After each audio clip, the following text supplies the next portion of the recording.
Hey guys, I'm Stephanie and this is Steph Stove, and today we're going to be making a great side dish that's wonderful for any savory meat. Can't think of really any meat that it wouldn't be good for, and it's brown rice. And sometimes you'll hear it in the South called like stick of butter rice or just brown rice. So mushrooms, you can have brown rice with mushrooms and onions. You can add a few other things to it, but I'm going to show you how I make brown rice, and I will be adding mushrooms to mine. So let's get ready and make this wonderful brown rice side dish. Here we go. All right, to start this off, I've just got kind of a medium-sized little pan here, and I'm gonna have it on the stove top, and I'm gonna go ahead and kind of turn it to medium-high, about 7-ish. And like I said, this is called, some people call it stick of butter rice. So of course, we're gonna have a stick of butter. But I'm gonna do this slightly different. I'm going to take half of this stick. So I'm just gonna 1, 2, 3, 4. And I'm gonna kind of make me a line here to measure about half. And I'm gonna go ahead and place half of this here.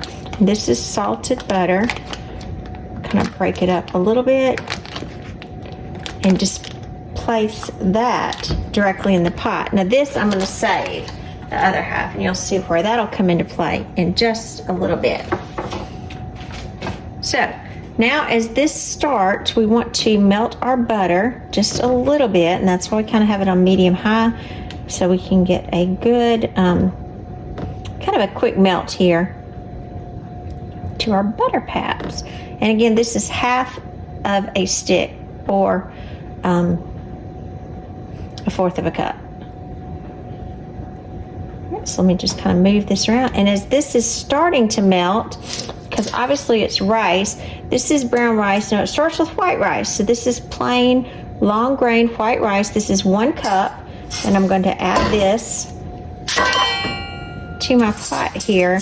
And I'm just going to kind of work this around as my butter melts. And what I'm trying to achieve here is, one, for all of my rice to be coated in the butter. And I want the butter to melt and start browning a little bit, so it kind of develops what I would call somewhat of a nutty texture or smell to it. Kind of just kind of deepens the flavor of this. Now I know you may see some recipes that skip this step, and that's fine, but it has a huge flavor payoff if you take the extra step to brown it. So as my butter melts, I'm going to continue kind of stir this around because there's nothing else in the pot. Now obviously you don't want anything sticking or burning. Just going to mash that butter down to continually get it to melt and to dissolve nicely when it's all kind of encapsulated around that rice.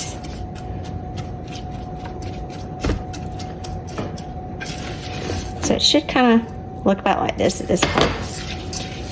All right, and we're going to continue for this, and I'm going to go continue stirring this for about 3 to maybe 3.5 minutes here. So I'm going to kind of watch my timer and keep this going for about 3 minutes. Be right back. All right, it's been about 3.5 minutes, and as you can see, I've got a nice kind of a light golden color to it. So I'm going to turn my stove top off. I'm going to kind of stir this to cool it just slightly, and it's got a nice aroma going to it. So this is kind of the look that we're going for. So I'm just going to stir it continually because I want the kind of the bubbling to stop, but it's also opening up that rice, so it's getting that wonderful butter flavor into the rice. I'm going to set this down just for a second and move over to the other side. All right, now over to our other side here, we are going to take all of this rice and make sure we're not going to take the butter out. That's my oven coming up to temperature, because I did have my oven preheated to 425 degrees. All right, so I got every bit of it out of the pot. That over. kind of put this in the bottom. This is about a 2-quart baking dish, and I like the oval baking dish for this. So we're going to place that in the bottom, kind of even it out. And then we're going to use 2 cans of beef consomme, not beef broth, beef consomme. So I'm going to kind of shake it just a little bit, both of them. And come in here and pop the tops on it. This is a recipe that is so flavorful. I won't say it's low fat or anything because that would not be the truth, but it is so good. And I'm going to pour it directly into the baking dish here.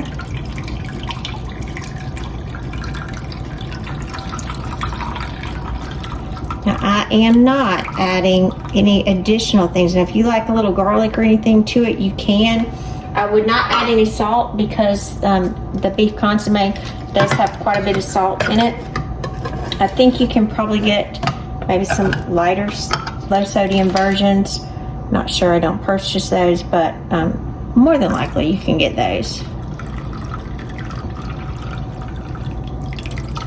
So this is can number 2.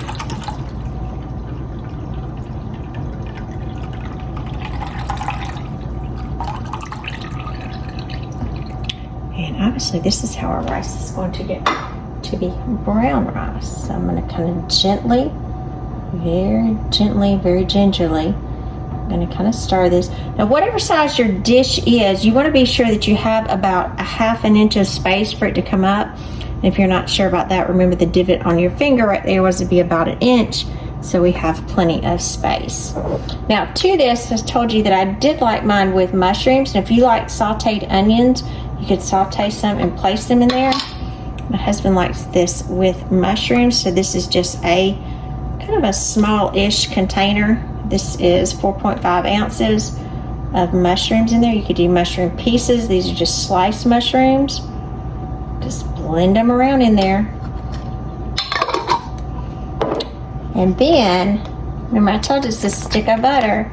So this remaining butter here, we're not going to lose it. We are going to take this and I'm going to put small little pieces. I'm going to chop this up and we're going to dollop this all over our brown rice mixture. Just that it didn't have enough goodness. We're going to be sure it's extra good. This is so good. I always think of like if you have a church potluck or a gathering or something, you just about are always going to have probably several varieties of brown rice. Brown rice with mushrooms, caramelized onions, brown rice plain. It's just about the perfect accompaniment to any meat that you want to choose. Now, we have it just like this, so this is perfect at this point. So we are finished with adding all of our extras. We do want to cover this with foil. So, I'm going to cover it completely. And then because I want a tight seal on this, I'm going to come in with a second covering of aluminum foil. Seal this down. And this has a lot of liquid in it, so as you're placing something like this in the oven, be careful. My solution to this, generally I like to put this on a cookie sheet. And if you've seen me do this in the past, you'll know that this is something that I personally prefer because it gives you a little bit more stability as you're picking something up. So, place it on a cookie sheet. And we have our oven preheated to 425 degrees. I'm going to bake this with the foil covering it for 30 minutes. And after 30 minutes, we're going to check it, and then we'll make another change to it.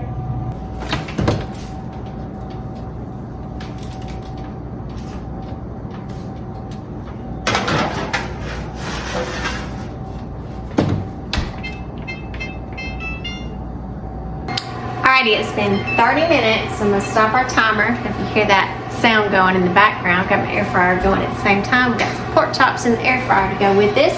So we're going to check this now very carefully. Pull this out. This is where that tray comes in handy. And I'm going to, using a fork, don't try to touch this with your hands, I'm going to take the foil off, and we're going to bake this additionally. You can see it looks very nice, and it's still going to be very liquidy at this point. So we're going to bake it for an additional 30 minutes uncovered. Here we go. 30 more minutes. Alrighty, our timer's going off, so it's time to get our brown rice out of the oven. Here we go. Stop that timer. And, ooh, it's hot. Hot, hot, hot. Be careful when you open your oven. Get another oven. And as you can see, look and hear how pretty that is. So I know originally we checked it after the first 30 minutes and we had quite a bit of liquid left in there. We cooked it another 30 minutes uncovered. So let me bring it a little closer in here.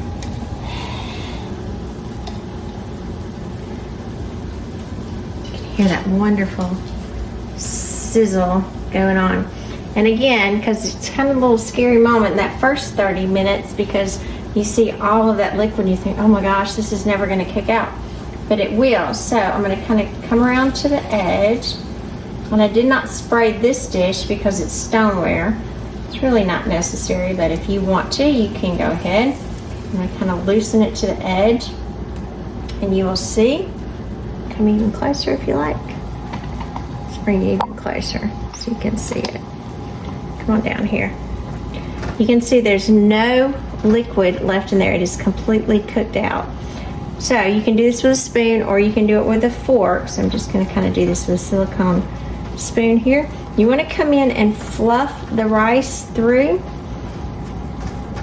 Just kind of gently go through, kind of give it a little fluff up.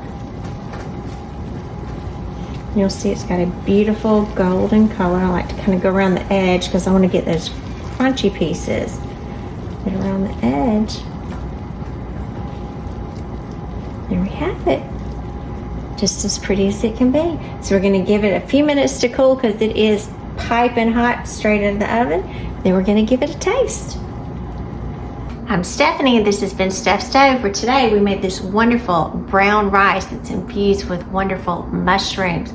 It's a perfect side dish for any savory dish, pork, chicken, beef, anything. It just makes all dishes wonderful. So I've got me a plate already fixed right here with mine. This is my supper plate. So I'm gonna give mine a taste. Look at this. Oh, it's still hot. You can see it's wonderful mushroom. Not good. And the smell is wonderful. My husband came in and he said, oh, it smells good in here. Oh, super good. Soft, moist, tender rice. Wonderful mushroom flavor. And if you're an onion flavor too, or not onion flavor, if you're an onion fan, you can saute some onions and put in here as well, or leave it plain, or mushrooms. Just wonderful.